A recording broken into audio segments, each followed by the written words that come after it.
Hello guys, big boss 7 Tamil dance மேரத்தானோட second part இப்போ போயிட்டு இருக்கு. அதாவது என்னன்னா 2 பர்சனை சூஸ் பண்ணி இவங்களுக்கும் உங்களுக்கும் காம்படிஷன்ற மாதிரி ஒரு சாங் போட்டு 2 பேருமே பெர்ஃபார்ம் பண்ணும்.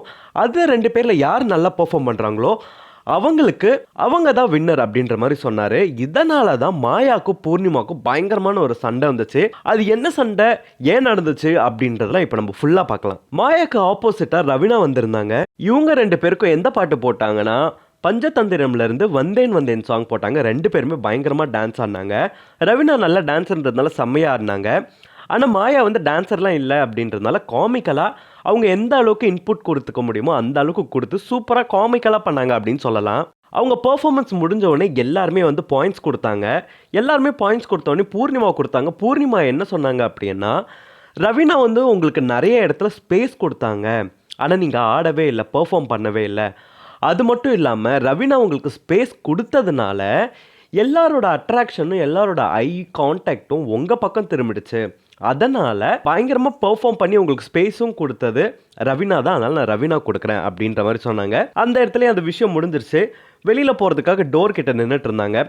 அப்போ மாயா ஒரு வேலிடான பாயிண்ட் சொன்னாங்க. என்ன சொன்னாங்க அப்படின்னா, பூர்ணிமா பார்த்து, நாங்கள் ஆடுறது எங்களோட சாய்ஸ், நாங்கள் எப்படி வேணாலும் ஆடுவோம், அது எங்களோட சாய்ஸ். நீங்கள் ஏன் கீழே நின்றுக்குன்னு, அதாவது ஒரு ஆடியன்ஸாக நின்றுட்டு ஏன் நீங்கள் எங்களை வந்து ஜட்ஜ் பண்ணுறீங்க, இப்படி பண்ணு அப்படி பண்ணுன்னு ஏன் சொல்கிறீங்க அப்படின்ற மாதிரி சொன்னாங்க. பூர்ணிமா உடனே சொன்னாங்க, அது எங்களோட விருப்பம், நாங்கள் சொல்லலாம்ல. ஆமாங்க, இது உங்களோட ஒப்பீனியன் தான், நீங்கள் சொல்லலாம். ஆனால் எங்களோட சாய்ஸ் தானே எப்படி பெர்ஃபார்ம் பண்ணுன்றது, நீங்கள் எதுக்கு அதை டிசைட் பண்ணுறீங்க? இது எங்களோட டிசைடிங் அத்தாரிட்டி தானே. இந்த பெர்ஃபார்மன்ஸ் முடிஞ்சதுக்கப்புறம் சொல்லுங்கள், நான் எப்படி டான்ஸ் ஆடினேன், என் பெர்ஃபார்மன்ஸ் நல்லா இருந்துச்சா இல்லையா அப்படின்றத சொல்லுங்கள். நான் ஆடிட்டு இருக்கும்போது ஏன் சொன்னீங்க அப்படின்றது ரொம்பவே கோவப்பட்டாங்க.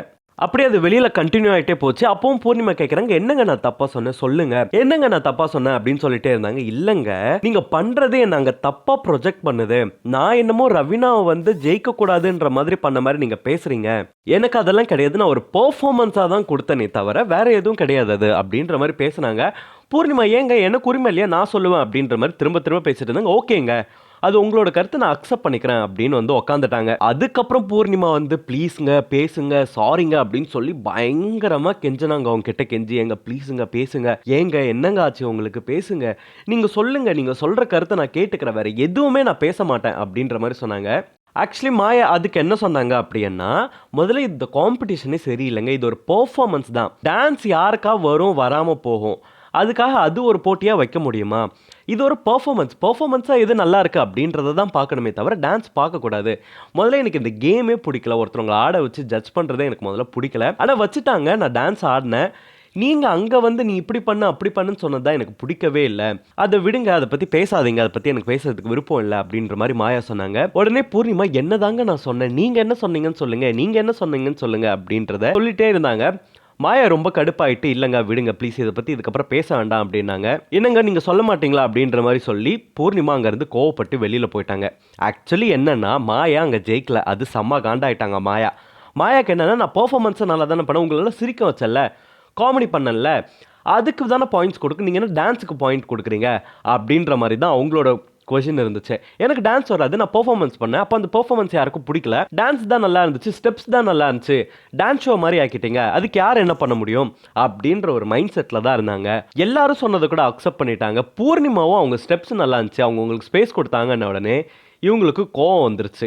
அதை தான் சொல்கிறாங்க, பிக் பாஸ் பண்ணதே தப்புன்னு சொல்லிட்டாங்க. வேற லெவல். ஆனால் பிக் பாஸ் பண்ணதே தப்பு, இப்படி ஒரு கேமை வச்சதே எனக்கு முதல்ல பிடிக்கல, இதில் வந்து ஜெயிக்கணும், அதை பண்ணணும் இதை பண்ணணும், பாயிண்ட் சொல்கிறது, என்னை ஜட்ஜ் பண்ணுறதா எனக்கு சுத்தமாக பிடிக்கல அப்படின்ற மாதிரி சொன்னாங்க. அட்லாஸ்ட் மாயா ஜெயிக்கல, அவ்வளோதான். இதை தான் அவங்க சொல்ல வராங்க. இதுதான் இவங்களுக்குள்ள பிரச்சனையாக இருந்துச்சு. ஆனால் சேர்ந்துட்டாங்க, ஒன்றா தான் இருக்காங்க. நீங்கள் அந்த லாஸ்ட் ப்ரோமோவில் பார்த்தா கூட தெரியும். அனன்யா வெளியில் போகும்போது இவங்க 2 பேரும் ஒன்றா தான் நின்றுட்டு இருக்காங்க. ஆக மொத்தத்தில் இவங்க பிரிய மாட்டாங்க போல. இப்போ எல்லாரும் ஆசைப்பட்டு இருக்கிறது இவங்களோட பிரிவு தான், ஆனால் அது நடக்க மாட்டேங்குது. என்ன நடக்க போகுதுன்றதை வெயிட் பண்ணி நம்ம பார்க்கலாம். நீங்கள் என்ன நினைக்கிறீங்க உங்கள் சண்டையை? ஆப்வியஸ்லி இது மொக்க சண்டை தான், இது ஒரு பெரிய விஷயமாக காமிச்சாங்க, புஷ்ஷுன்னு போன சண்டை தான். நீங்கள் கமெண்ட் பண்ணுங்கள் இதை பற்றி. இந்த மாதிரி பிக் பாஸ் அப்டேட்டை நீங்கள் தெரிஞ்சுக்கணுன்னா ஸ்க்ரீன் டாக்கிஸ் சேனலுக்கு சப்ஸ்கிரைப் பண்ணுங்கள்.